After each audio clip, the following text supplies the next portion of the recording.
네, 안녕하세요. 생명과학 두 번째 우리 생물의 특성을 배우는 내용입니다. 생물의 특성 이거죠. 생물이라면 이런 특성은 있어야 된다. 이런 특성을 가지고 있으면 생물이다. 뭐 이렇게 얘기할 수 있겠습니다. 교과서 같이 보시면 될 것 같고요. 자, 생물이라면 가지고 있어야 할 특성 첫 번째로 세포로 구성된다입니다. 모든 생물은 세포로 구성된다. 세포가 기본 단위인 거죠. 그래서 세포는 생물이 가지고 있는 구조적 단위, 기능적 단위 들어봤죠? 그래서 구조적, 기능적 단위 뜻은 알 겁니다. 생명체에 작게 자르면 가장 작은 건 세포다. 구조적으로. 또 가장 작게 생명체의 기능을 하는 스스로 생명 활동을 할 수 있는 것 세포다. 그래서 구조적 단위, 기능적 단위 이렇게 이해하시면 될 것 같습니다. 두 번째는요, 물질 대사를 한다. 아마 요 생명의 특성에서는 제일 여러분이 앞으로 많이 들어야 될 단어가 물질 대사입니다. 단어를 꼭 기억하셔야 되고요.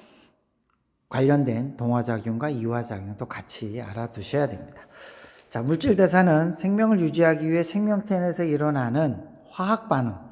그러니까 우리가 실험실에서 하는 화학 반응이 아닌 생명체 내에서 일어나는 화학 반응은 앞으로 물질 대사라고 합니다. 그래서 물질 대사를 하니까 반드시 필요한 거가 되겠죠. 자, 그래서 물질 대사에는 동화작용과 이화작용이 있습니다. 그래서 동화작용은 어떤 물질을 합성한다. 이화작용은 어떤 물질을 분해한다. 이렇게 이해하시면 되고요. 동화작용은 작은 물질을 합성하니까 작은 물질을 큰 물질로 만든다. 작은 물질로 큰 물질로 만들다 보니까 에너지가 필요합니다. 에너지를 줘야 된다는 뜻이죠.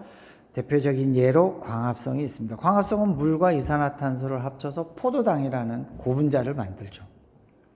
이화작용은 반대입니다. 큰 물질을 쪼개서 작은 물질로 만드는, 그때는 에너지가 나옵니다. 대표적인 게 세포호흡. 포도당을 분해해서 물과 이산화탄소를 할 때 에너지가 나오죠. 열에너지도 나오죠. 우린 그 에너지를 이용해서 살아가고 있는 겁니다. 물질 대사 기억해 주셔야 됩니다. 세 번째는 자극에 대한 반응과 항상성입니다. 생명체라면 자극에 대해 반응해야 된다. 생물은 환경 변화를 자극으로 받아들이고 그 자극에 반응한다. 대표적인 예로 이런 거가 있습니다. 지렁이한테 빛을 비추면 지렁이는 어두운 곳을 좋아하니까 빛을 피해 도망가겠죠. 빛이라는 자극에 대해서 반응한 거죠. 식물에다가 빛을 비추면 그쪽 방향으로 굽어 자라죠. 빛에 관해서 반응한 겁니다. 우리가 뜨거운 물체를 손으로 대면 손을 얼른 떼죠. 뜨거움이라는 자극에 반응을 한 거죠. 미모사라는 식물이 있습니다. 본 적 있을 거예요. 툭 건드리면 잎을 막 접습니다. 그죠? 자극에 반응을 한 거죠. 이런 것들이 다 자극에 대한 반응이라고 보시면 되고요. 항상성 비슷합니다. 체내외 우리 뭐와 비슷하냐? 자극에 대한 반응하고 비슷하다라는 겁니다. 체내외의 환경 변화에 대해 생물이 체내 환경을 일정하게 유지하려는 성질입니다. 물을 막 많이 먹으면 화장실에 막 가고 싶습니다. 오줌의 양이 늘어납니다. 항상성을 위한 거죠. 물이 너무 많으니까 물을 내버리려고 하는 거죠. 여름에 막 더우니까 땀이 막 납니다. 체온을 일정하게 유지하려고 하는 항상성의 예죠. 밥을 막 먹어도 혈당량을 일정하게 유지합니다. 항상성입니다. 그래서 자극에 대한 반응과 항상성. 세 번째로 생물의 특성이었습니다. 네 번째는요, 발생과 생장. 발생은 여기부터는 좀 여러분들이 의미를 두셔야 될 것 같아요. 발생은 하나의 수정란. 개구리 알이라고 생각하면 됩니다. 그죠? 세포 분열하여 세포가 늘어나서 세포의 종류와 기능이 다양해지면서 개체가 되는 과정. 그러니까 수정란, 개구리 알이 어린 개구리가 됐어. 그건 발생입니다. 네? 발생. 생장은 그 어린 개체가 세포 분열을 통해 몸이 커지는 성체가 되는 거. 아기가 여러분 같이 컸어. 청소년으로. 생장입니다. 그 기반에는 세포 분열이 들어갑니다. 그럼 어떤 학생들이 그러면 발생행도 세포 분열인데 그때는 포함 안 되나요? 그러는데 발생 과정 중에서도 생장 과정이 있죠. 그죠? 이 둘을 구분하긴 쉽지 않지만 발생 과정을 정확히 말할 수는 있습니다. 수정란이 개체가 되는 과정. 네, 이렇게 보실 수 있을 것 같습니다. 다음은 생식과 유전입니다. 자, 우리는 지금 생물의 특성을 배우고 있습니다. 생물이라면 이런 특성을 가지고 있다. 생식은 생물이 자신과 닮은 자손을 만드는 거. 집신벌레라는 단세포가 있죠. 걔가 분열해서 2마리가 되는 거. 요거 생식입니다. 사람이 결혼해서 자손을 낳았어요. 요거 생식입니다. 요게 바로 생식이고요. 유전은 생식을 통해서 어버이의 유전 물질이 자손에게 전달돼서 자손이 어버이의 유전 형질을 이어받는 것. 뭐 이어받을 수밖에 없겠죠. 부모로부터 유전자를 물려받았으니까. 그래서 이런 걸 우리는 유전이라고 한다. 생물의 특성 마지막입니다. 적응과 진화.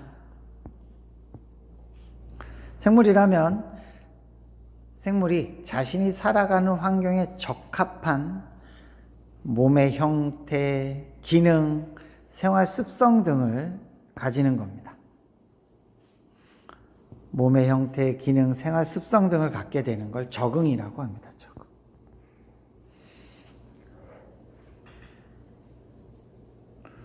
그래서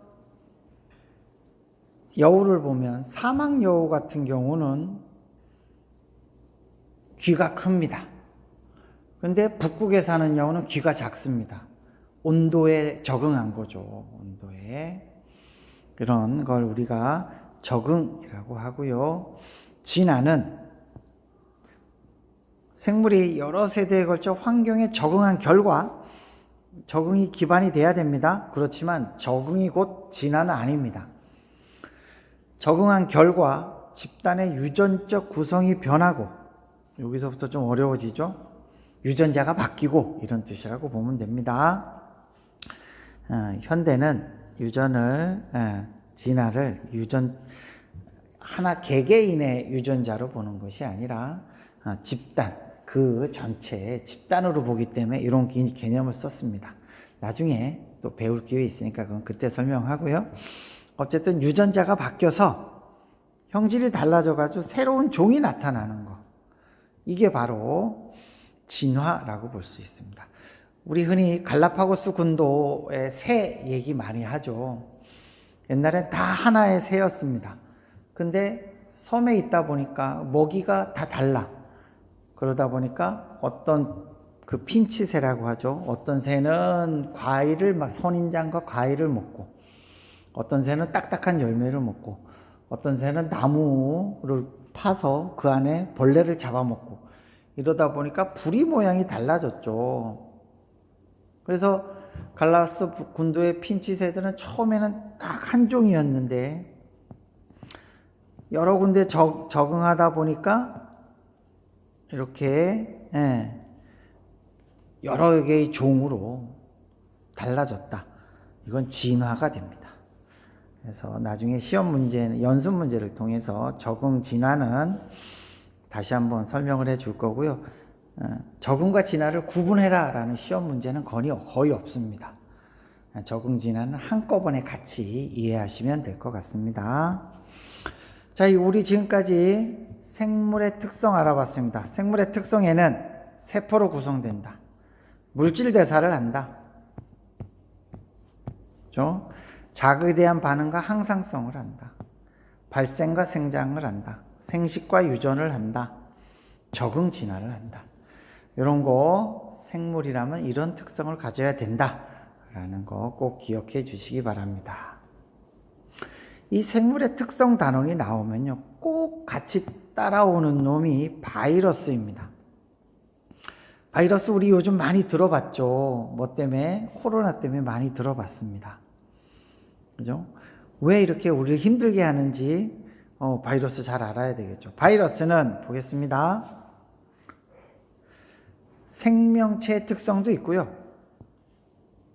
비생명체, 비생물적 특성도 있습니다. 특이한 애입니다. 특이한 애입니다. 그럼 여기 얘네는 어떻게 만들어지냐면 겉에는 단백질 껍질이야. 겉에는 단백질 껍질입니다. 우리 왜 그 코로나 바이러스 할 때 겉에 붙은 초코칩 같은 거 있잖아요. 우리 그거 가지고 백신 만들었잖아요. 그 단백질 껍질입니다. 안에는 핵산을 가지고 있습니다.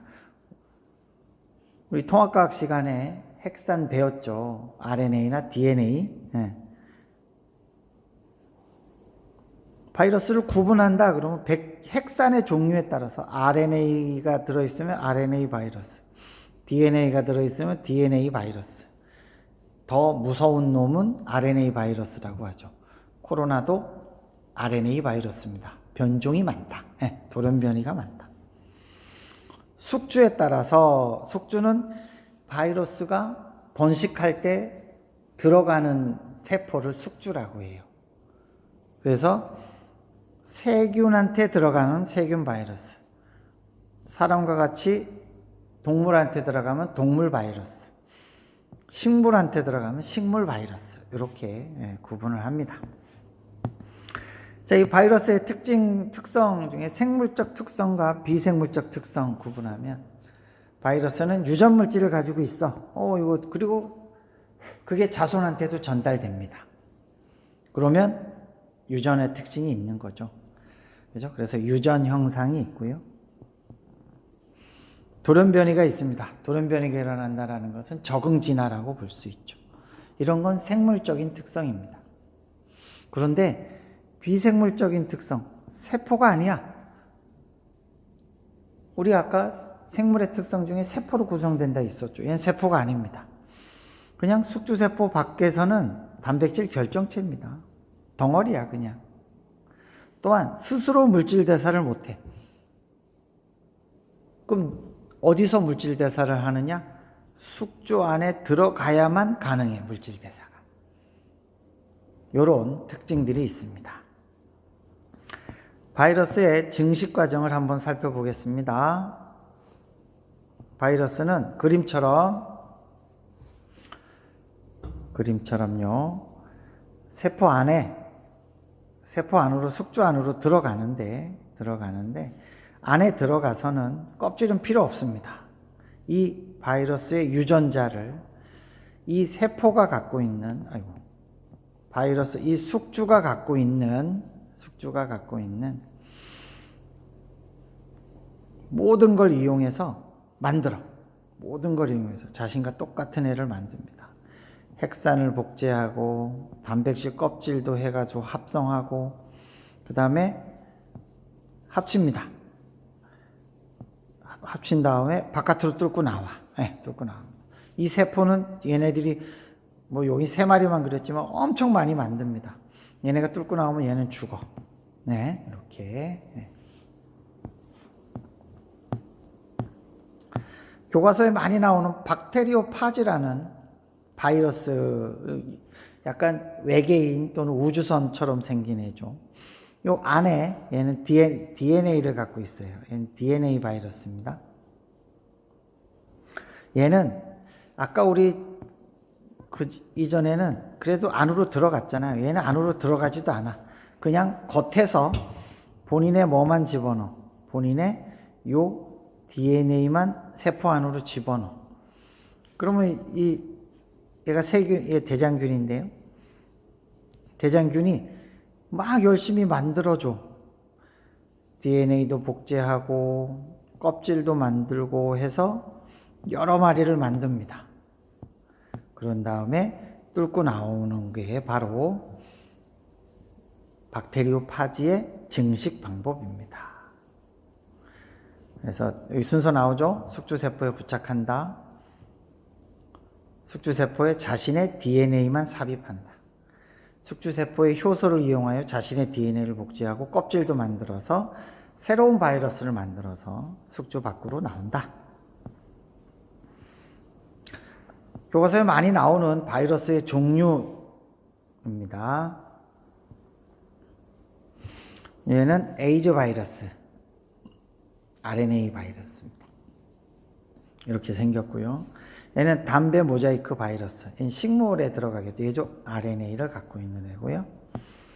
좀 전에 봤죠, 우리 박테리오파지, 단백질 껍질과 DNA만 가지고 있는 그런 바이러스가 되겠습니다. 자, 우리 바이러스까지 살펴봤습니다. 그래서 생명체라면 우리가 배운 세포로 구성된다, 물질 대사를 한다, 자극에 대한 반응과 항상성이 있다, 발생과 생장을 한다, 생식과 유전을 한다, 적응 진화한다.